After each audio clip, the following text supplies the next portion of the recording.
I'm Lee Ann Canaday, and I'm here with Christy de La Torre, and she is with Corner Escrow, and I invited Christy here, whom I've known for 20 years, right? Yep.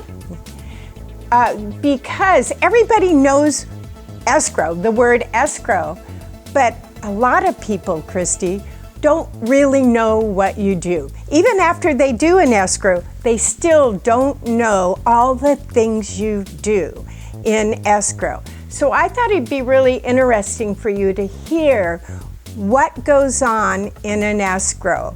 And maybe you can go through some of the things you collect as a third-party fiduciary. First things first, we get the deposit into escrow. Yay! We collect the money. That is the most important thing at the beginning of the escrow.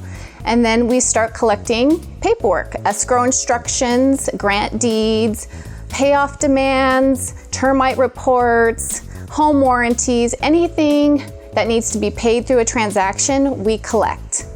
Okay, so you go through the contract, right, in order to determine what you need to collect. Is that true? Yes, once we get the RPA, we will figure out who pays what. Seller may pay the home warranty up to $800. We need to check the bill when it comes in. If it's less or more than $800, we need to contact our parties to see who's gonna pay the difference if it's over the $800.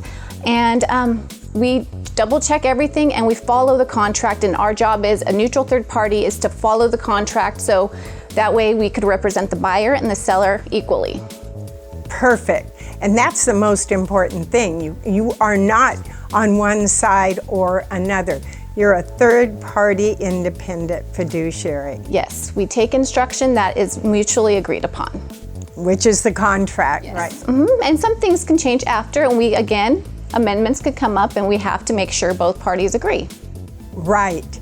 So I bet you every once in a while you get a seller or a buyer who calls you up and says, oh, I want an escrow amendment that says this, right? Yes, and we always have to double check with the other side.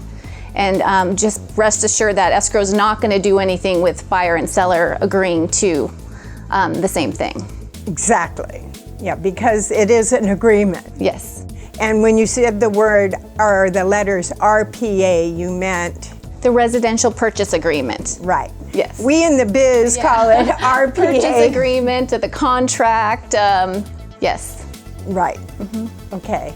Well, I know I've got a lot of segments with you today, but this is a good brief overview of what you do and what I've known you to do for 20 years, and you guys do a great job. So thank you for coming aboard and showing us what you do briefly, and we'll talk about some other special things in escrow too, okay? Thank you.